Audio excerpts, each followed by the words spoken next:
30 oddities of the US geography. Yeah, this is going to be an interesting video to check out. If you guys do not mind, there's like 80% of you guys that aren't subscribed to the channel. So if you guys don't mind with subscribing, I really appreciate it. But yeah, let's jump straight into this and see what we got, man. So let's go and look at 30 oddities of U.S. geography. Right, what we got? The USA is a very extensive country, leaving it with lots of interesting oddities and curiosities. Right. Today, we'll look at 30. The number one oddity which we'll look at today is, beneath the town of Centralia, Pennsylvania, underground mine fires have been burning since 1962. What started the fire is still up for debate. It's estimated that these fires have been burning ever since 1962. Oh, I've actually seen a picture of this before. Wait, this is mad. Wait, so this is actually happening right now? That these fires have been burning ever since 1962. Now, I know some of you are thinking, if it's just a fire in a coal mine, then why can't firefighters put it out? I was literally going to say, why can we not put it out? Well, realistically, it's too hot to be dealt with properly.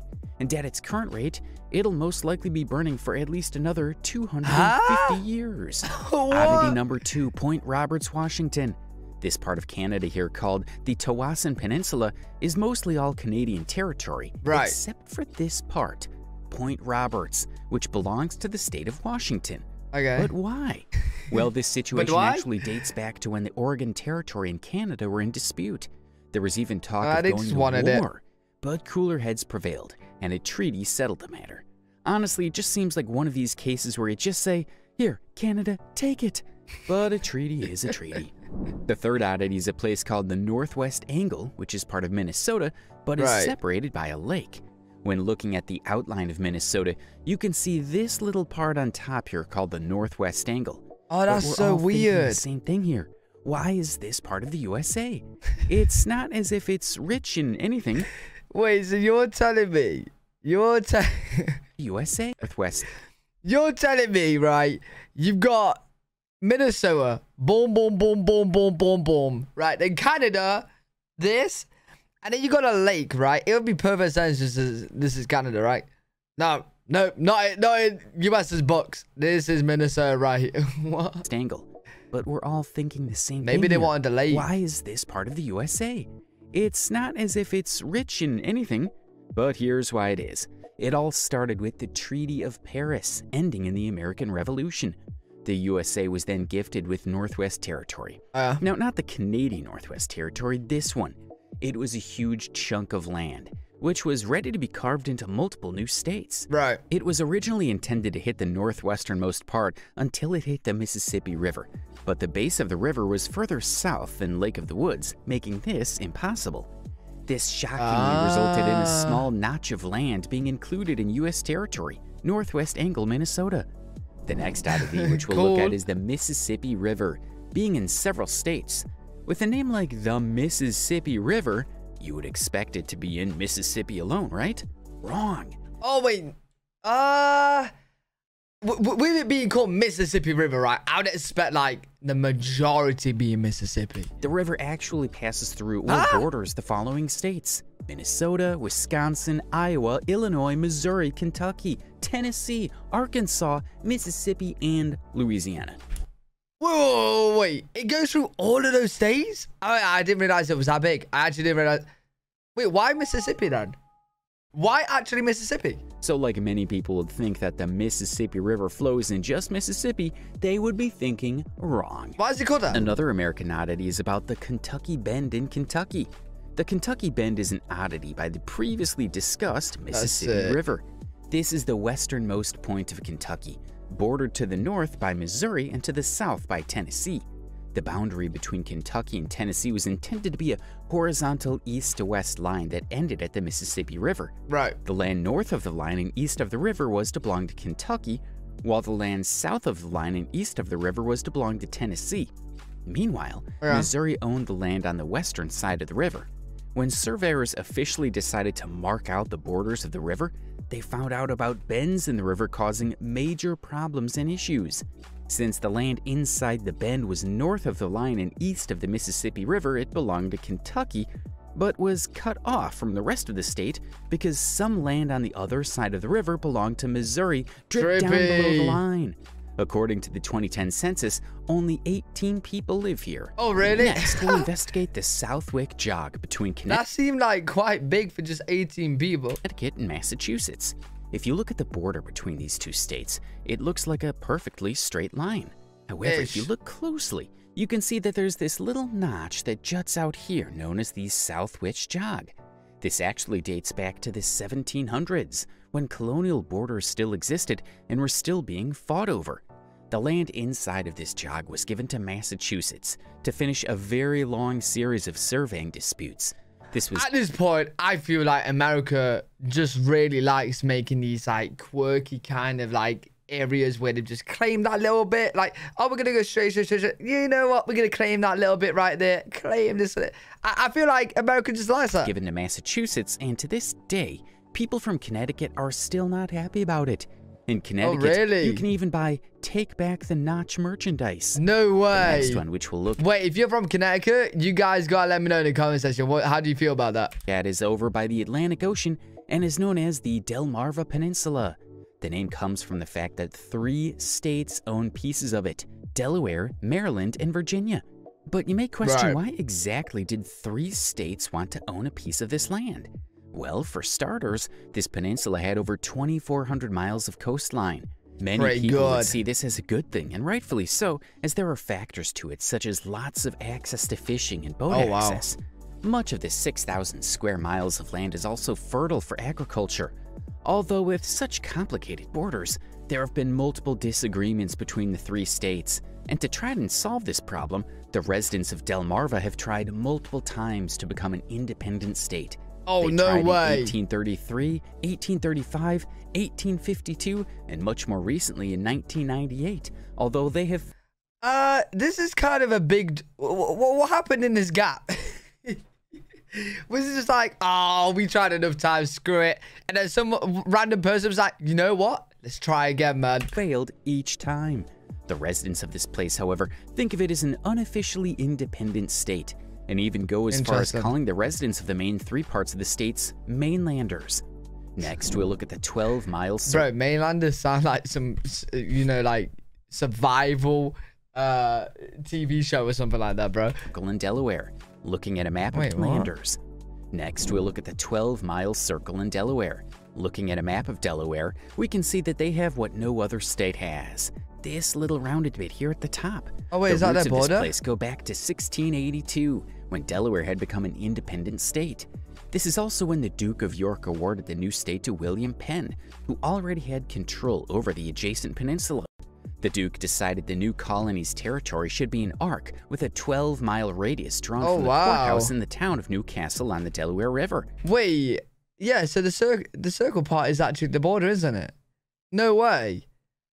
Yeah, because looking at the American map, I'm pretty certain there's no like circular border other than this right here. The border with Delaware and Pennsylvania. The next oddity which we'll look at is in regards to New Mexico. If you follow New Mexico's borders, you'll see that when it reaches Oklahoma, it jumps 2.3 miles to the right. The boundary then heads north in a straight line the rest of the way along the Oklahoma Panhandle. What was it, a glitch on like the whatever they used to make the border? Was it like a glitch, like a little error, just like you kind of just like teleport a little bit or something? Why is this? Well, the simple answer is that the guy who created the 1859 survey for New Mexico's eastern boundary kind of goofed it up. Some of his measurements were taken from the south headed north. Another part was taken from the north headed south. The border was supposed to be along the 103rd meridian. The section with Oklahoma was along that line. The section with Texas wasn't. Pennsylvania also has a geographical quirk on the other side of its state. Of course it is. There's a triangle which sticks up between Ohio and New York, giving it access to Lake Erie. It's called the Erie Triangle, although some people also commonly refer to this place as the Pennsylvania Chimney. Again, this can be explained simply by saying Pennsylvania wanted access to Lake Erie. But a lot of people did back in the 1700s. 4 states now lay claim to land in the United States on Lake Erie: Michigan, Ohio, New York, and as we've just found out, Pennsylvania. Although the U.S. weren't the only ones that wanted this triangle, the British and the French fought over it as well. Of course we did. Pennsylvania managed to buy this for just over $150,000. Is that it? For the land? Wait, how much would $150,000 be in nowadays time currency? You know what I mean?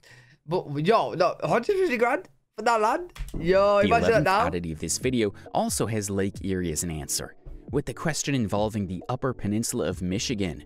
When looking at a map involving this, you'd begin to think that if Michigan is down here, then why is this part not Wisconsin's? Why on earth does this part belong to Michigan?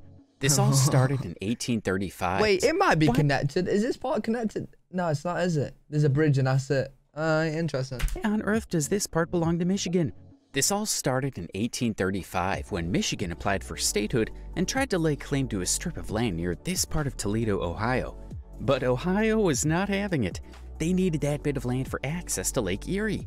To make a long story short, Ohio eventually was granted the Toledo Strip, and Congress gave Michigan the Upper Peninsula in return. Oh, wow. If you'd like to learn more about why this Upper Peninsula is Michigan's, take a look at this video on my other channel, where I've made a whole video basically breaking down why this little bit belongs to Michigan.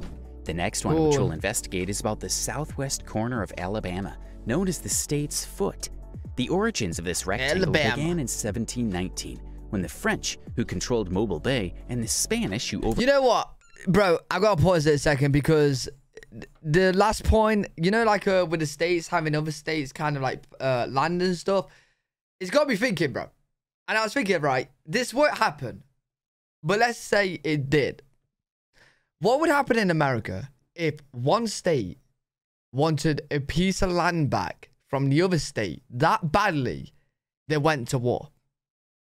Do you know what I'm saying? Could that I know it won't happen, but could it possibly happen? So let's say Michigan or whatever, two states, right? One of the states wants the land back. They're going to go to war and take it. What would happen? Would America decide, all the other states step in and be like, oh, hell no, what are you doing? Like, what would actually happen there? Because I know America's a country, but each state is ran like, it's like 50 countries in one, you know what I mean?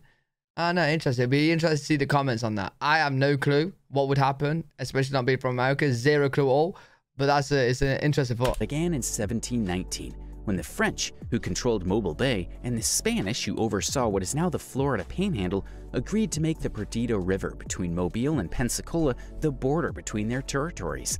When U.S. officials signed the Louisiana Purchase in 1803, they invoked the 1719 agreement to snag this corner of land as part of what would become Alabama. Right. And when the USA acquired the Florida Panhandle, the border between the two states remained the same.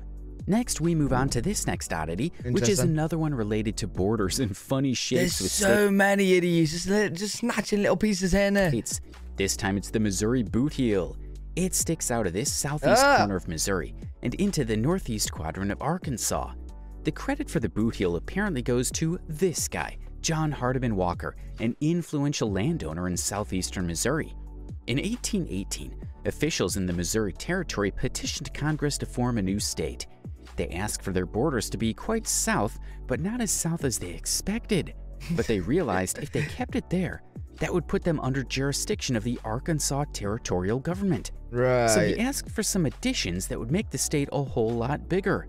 Congress rejected most of the additions. However, they did accept this 980 square mile extension, which is now known as the Missouri boot heel. Oddity number 14, Alaska. When you look at a map of the world, you can see that Alaska is the northernmost state of the USA. But what's not as immediately obvious is that it's also the easternmost state. But how can this be? Hawaii.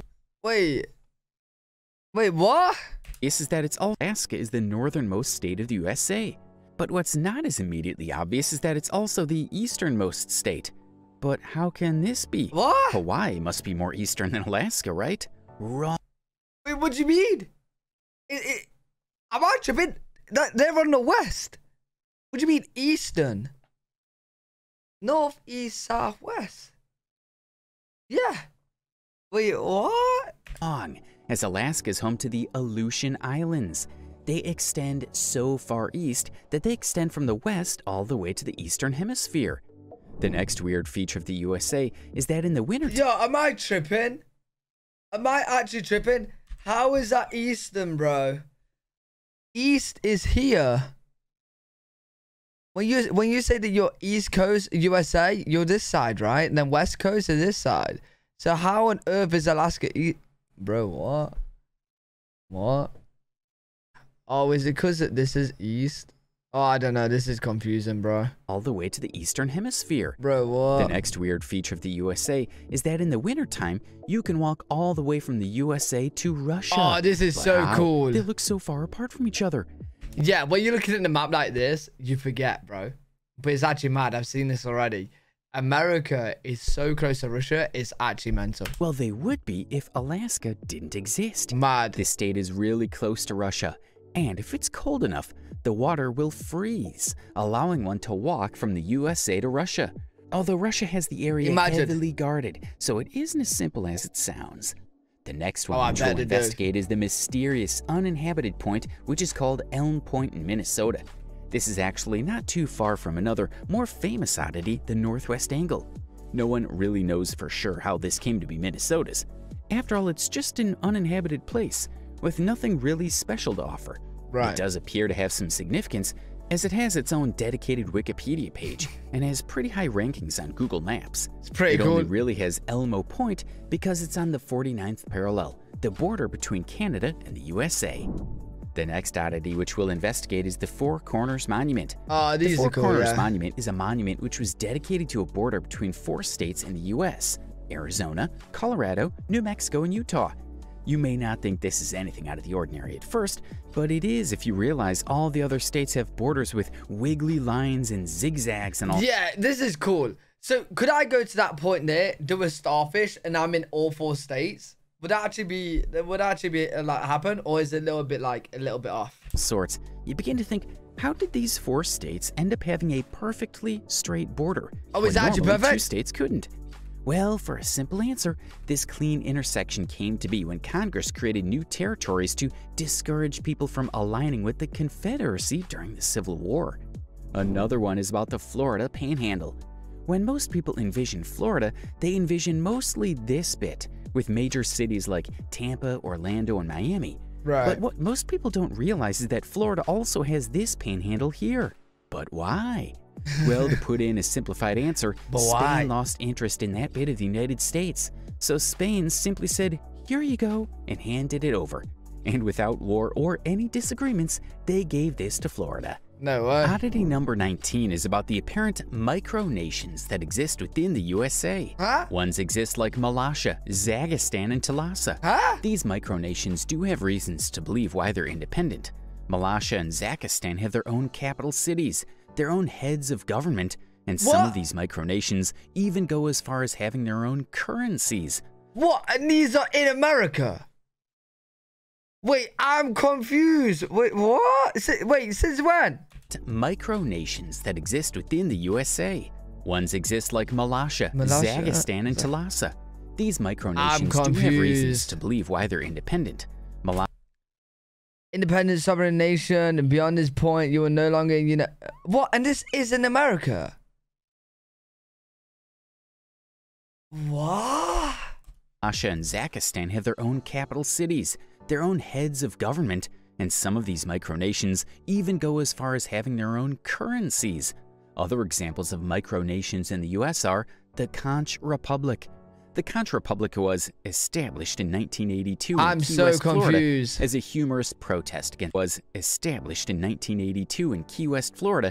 humorous protest against a US Border Patrol checkpoint. While not a true sovereign nation, it has its own passports and celebrates its independence every year with events and parades. The Kingdom of Enkidu. This micronation claims to be a sovereign state and was founded... Wait, are these micronations actually in America, or the islands are off America? I'm confused, bro. What the hell is going on? They have to be islands off America, right? Or I don't know. On an abandoned naval sea platform in the Pacific Ocean. However, it has no international recognition. Right. The Kingdom of Elior. Elior is a micronation located in the United States and Denmark. It's situated on a small island in Denmark, but also has a presence in St. Croix, U.S. Virgin Islands. It's known for its playful claims of sovereignty and its unique culture. The next one, which we'll focus on, is related to Alaska. It's about this small town called Hyder, in which the only road access you can get to this town is by going through the border with British Columbia. This town is also one of the few places in which you can drive from the US to Canada without going through a customs checkpoint. Oh, no way. Now let's talk about Marble Hill. When you look at a map of New York City, you would think that Marble Hill is part of the Bronx, right? Well, whilst geographically it may look as if that's the case, it's actually part of Manhattan. Why? Well, for a simplified answer, this is due to a canal project in the early 20th century that rerouted the Harlem River. Now let's look at the Statue of Liberty, an incredibly famous New York landmark, so cool. Right? Well, yes. However, Lady Liberty is actually kind of a Jersey girl. The federally owned 15-acre landmass she inhabits, previously known as Bedloe's Island, sits in a portion of the upper New York Bay, which is kind of an enclave of New Jersey, Jersey City to be exact. Right. So to clear things up, the Statue of Liberty is I've seen something on this already. Part of New York, but is surrounded by New Jersey. Yeah. Let's now go on and talk about Texarkana, which the name suggests is a border shared by two states, Texas and Arkansas. But why? For an answer, railroads. Back when these cities and borders were gradually forming and coming as how they are today, people were working on railroads. And a railroad worker noticed that a border was split between Texas and Arkansas. The city was at the time named Texark, but the railroad worker proposed the idea of Texarkana, and that's how Texarkana came about. Nice. So when you look at a map of the USA, North America, or even the world, it depicts pretty much all of the US, with the exception of Alaska to be further south than Canada. Right. But there are actually 6 states which allow you to head directly south and end up in Canada. There's the obvious Alaska, but there's also Michigan, Washington with Point Roberts, Minnesota, New York, and Maine. Another interesting oddity. Yeah, that's actually trippy, isn't it? That like in America you could go south into Canada. That's actually trippy. Like, I know from Alaska you can, but like anywhere else, yeah, weird. Is that you could drive west from South Bend, Indiana, which is in the extreme part of the Eastern time zone, and continue along Interstates 80 and then 90. And by the time you hit northern Idaho, you would then be using the Pacific time zone. However, go from Duncan, Arizona to Tallahassee, Florida, and you would have only crossed one time zone. It really just goes to show you how big and diverse of a country the USA actually is. So big. Let's have a look at the Virginia. Wait, if you drove like quick enough, could you, and still legal obviously, could you like travel for like alongside time? So what I'm trying to say is like you travel and then probably not, right, because America's so big it would take too long, but like let's say like I'm gonna go to my grandma's house who's in so-and-so state. I travel 5 hours there, but when I get there it's still the same time as I left. Does that make sense? Is that possible or not? Maryland border on the Potomac River. What happens here is that Maryland actually owns the water rights on this river. Right. And as for the border cutting straight through the middle, Virginia's border would stop at the shoreline. What's also funny about this border is that when it rains, Maryland gets bigger and Virginia shrinks due to Maryland's water rights. Oh, no way. Now let's take a look at the borders with the United States and Canada once again. Now we've all seen this part of Canada, which is almost dipping down into the USA with their huge cities like Toronto, Hamilton, and London. And another fact about this place is that there's a London in what? Yo, I swear, the more and more videos I see about America, the more and more names I just realize that it's from other places on the, in the world. Cities like Toronto, Hamilton, and London. And another fact about this place is that most people live within this part of Canada rather than all the other spaces around Canada. What's also interesting about this place is that this extends further south than the northernmost point of California. Now let's have a look at interstates in the Maryland border on the Potomac River. What happens here in Canada? What's also interesting about this place is that this extends further south than the northernmost point of California. I swear California like ends here. Wait, what? Now let's have a look at Interstate 65. There's something that is incredibly fascinating about this highway, and that's related to their time zones. This is the only interstate in the US to go into a time zone more than once, starting in Gary, Indiana with the Central Time Zone. It then stays like that until you reach White County, where you're now technically in Eastern Time. It then changes back to Central Time in Hart Country, Kentucky. Oh, Continuing on with trippy. time zones, let's explore 2 states which are on the... Trippy, what time is it? Oh, it's 7. What time is it? Oh, we're going back in time. 6. What time is it? Like 10 minutes later. What time is it? 7:30. But you just told me 6, bro. What the... complete opposite side of the country, Oregon and Florida. Let's sort 2 states which are our country, Kentucky. Continuing on with time zones, let's explore 2 states which are on the complete opposite side of the country, Oregon and Florida. Let's just say that the time would be 5 p.m. in Oregon. In Malheur County, Oregon, it would be 5 p.m. In Pensacola, Florida, however, the time would only be 6 p.m., technically making Oregon and Florida only 1 hour apart time-wise, despite being 2,900 miles, 4,700 kilometers away distance-wise. And finally, to wrap up this video, we'll be looking at the last and final oddity. Is that it? It's separated by an hour? That's... Bristol, which is a city shared by both Virginia and Tennessee. And the main reason for this being, again, the confusing borders that some states have. There's even a street in which the state border passes through. These states share the same twin cities, and Bristol is actually split almost in half by these 2 states. What? So yes, there is a Bristol in Virginia and a Bristol in Tennessee. And a Bristol in the UK as well, so 3 times. However, both are the same city. So that was 30 geographical oddities of the United States. That was a really cool video. Actually enjoyed that. You guys gotta let me know any oddities that you guys can think of off the top of your head. Leave them in the comment section. I'll check them out. Really good video. Enjoyed that. I hope you guys enjoyed as well. If you did, make sure you leave a thumbs up. Subscribe for more content. I'm live every single day on Twitch.tv/L3WG. If you guys want to check me out over there, I'll see you on the next one. Peace.